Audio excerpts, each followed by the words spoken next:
we had for the supplementary report. All those in favour? Against? Thank you, carried. Thank you, Sam. Right, here we are. Item 10, Yaldhurst Memorial Hall.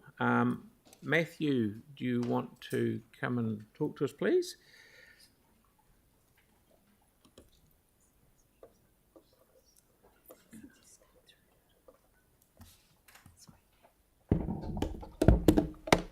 Kia ora.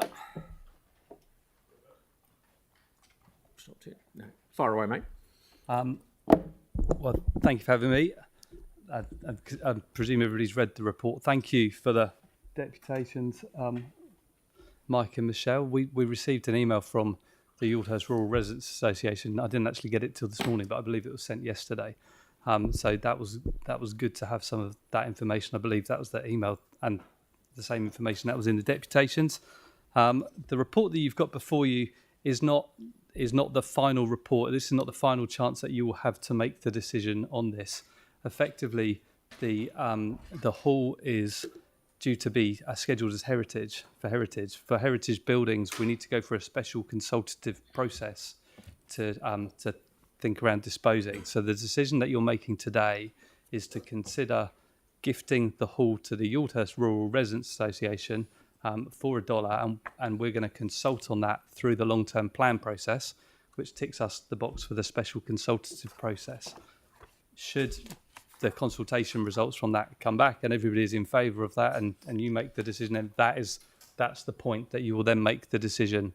So some of the things that have been raised today through the deputations, we've got time to work through some of that. So although they're important points that have been made, I don't think they're material to the decision that you're making today, which is, do you want to consider gifting it or don't you? Okay, we're ready for questions. Right, Councillor Henstock, please, then Councillor Cotter, then Councillor Peters. Thank you. We heard from our presenter Michelle today in respect of some of the concerns she had around some of the lease and some of the issues to discuss with councils. One in particular was in relation to the time frame, and particularly the 5-year term in which they're required to complete the works. I'm keen to understand whether the existing recommendation 5 in the report covers the eventuality that the time period may need to be extended in the event that they are making good progress but they're not quite there for the 5 years. Is it intended that that could be the case with the delegation on the authority that's been given to the manager of property consultancy? The short answer is yes. The decision in front of you today is to put this in the LTP. The details of the lease arrangement will be the subject of the decision at the long-term plan. So we will work with the group to bring that to you when you're making the long-term plan decision. We would always be pragmatic about these things. If the group have made substantial progress towards restoration or bringing the hall up to code compliance, then we would obviously give them an extension in time to complete that. So it wouldn't be a black and white cut-off date. I think we would have to figure out how we're going to word that, but we would be practical and pragmatic.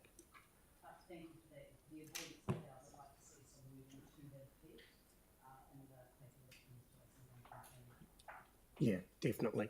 And I think also I'll clarify, we're not going to impose the council's scope of works on the group.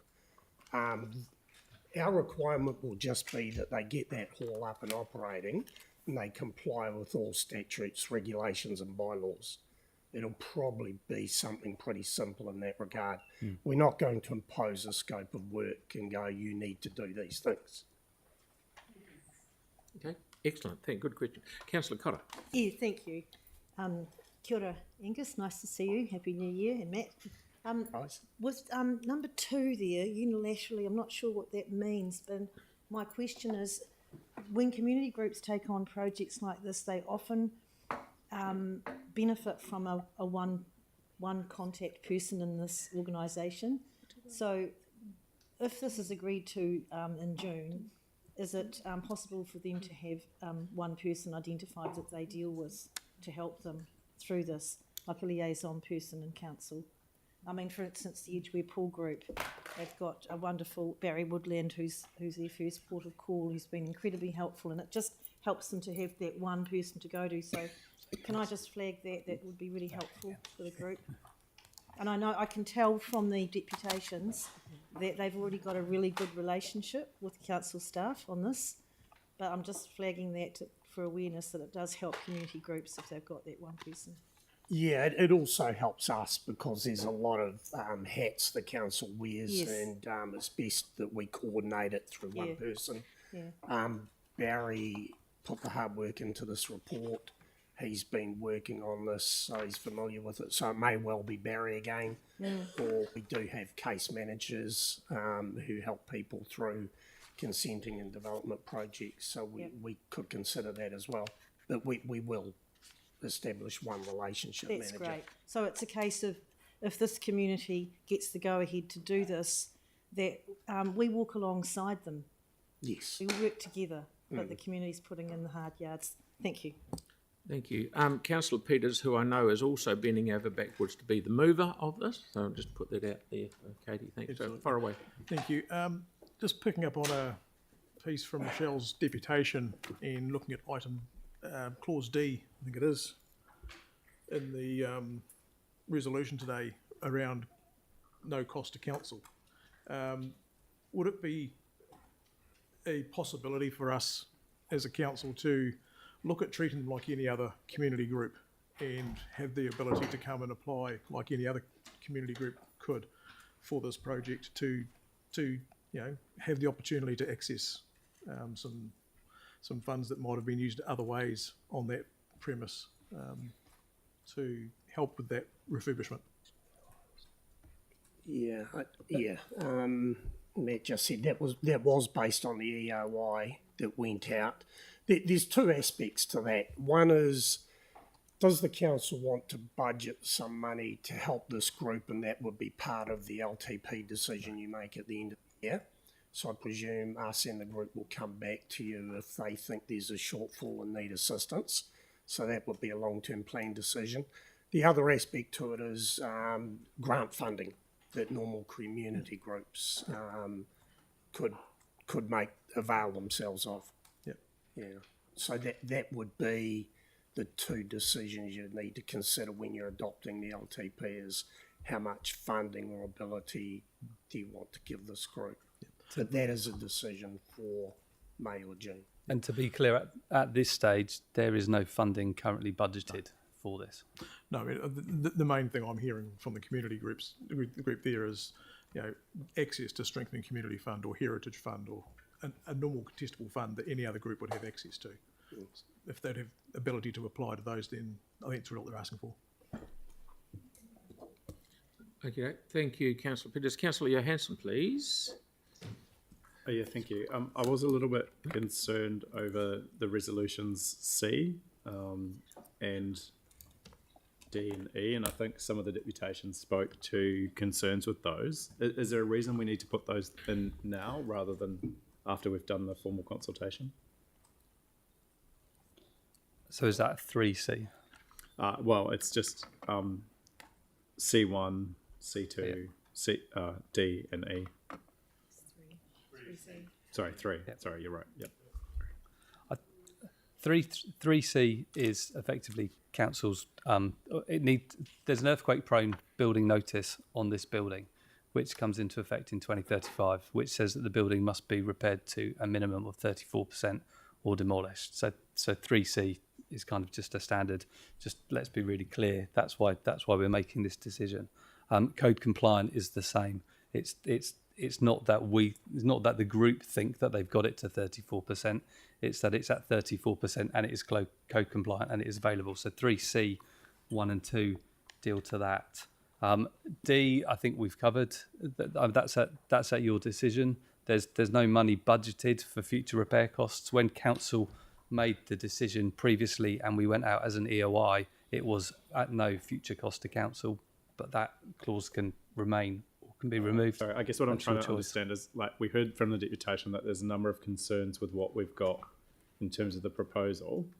I'm just trying to find a way that buys us more time to work those concerns through before we make the formal resolutions. Yeah, So I was wondering if we could do the consultation around the LTP, around the property disposal, and then when it comes back to us, then we've got the time to kind of put in those conditions rather than do it now.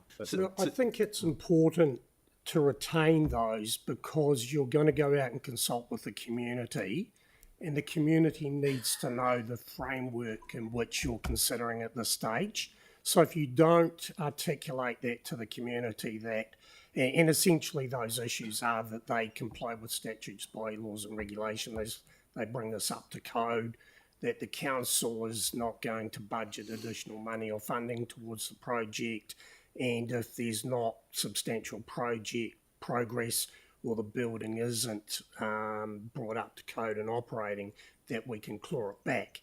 If you stay silent on that, the community's not going to know what to feed you back. So some members of the community might go through the LTP, yes, we want you to provide funding and budget money to the group, or along those lines. So I think this sets out a framework. You're not making a decision here. You're making a clear framework on which you're consulting. Right, so people can make submissions to these conditions and we Yes. can then modify if depending on what we hear. Yeah. Okay, thank you. And the second question was a bit similar to the idea of having a consenting person, but in the past, places like Mount Pleasant, one of the things that we did, I thought, quite good was to also assign a sort of project type manager caseworker. And what we discovered with some of these community-led projects was that project management advice is equally as important at the start, rather than having to come in during the process and undo some decisions that may have been made that weren't so good. So, I'm not saying that I don't have confidence in this group, but when we put Lee Butcher in to help people like the Mount Pleasant Community Centre, we got a much better outcome. So, is there a capacity within the organisation to provide a little bit of support through a project manager type role as well? Okay, so that's sorry, answer the question. Sorry. Yes, there is. But Great. we will get someone appropriate to help. Good on you. Look, while I've got the microphone, clause 3E, there's a small typo in the reference there. Instead of 4C, it should be 3C. Roger. Thank you. Thank you. So we will have a seconder somewhere for this, everyone. Councillor Henstock, sorry. Yes, please. So is there any debate on this? Councillor Peters. Thank you. I'm really pleased to see this decision that we're making here to go out and consult on this today before the council. It's been a long road to get us here.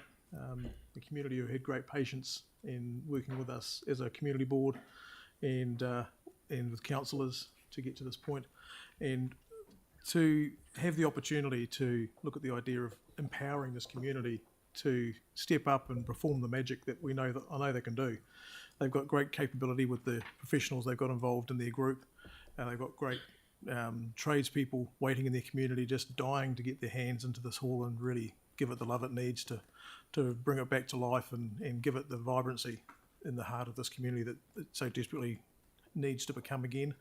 It's had a massive history in this community, and to be able to give them the opportunity to have a go at this and get this asset in their community back to its former glory as a jewel in their community is, I think, absolutely fantastic. And I would hope that around the table today we'd have this ability to support them and empower them as a community to step up and work that magic for us and for our community out there, and get this back to the significant place that it is in the community now. Thank you. Okay, Councillor Kewen. Yeah, support the words of Councillor Peters. I would also like to mention former Councillor Jimmy Chen at this point, who's a very strong advocate for restoring and saving this building. Jimmy was very passionate about that, so he shouldn't be left out of the conversation, and he would be urging you all to support this today. A couple of things on that building. I've been lucky enough to go on it a couple of times since the quakes for tours of it. It is in very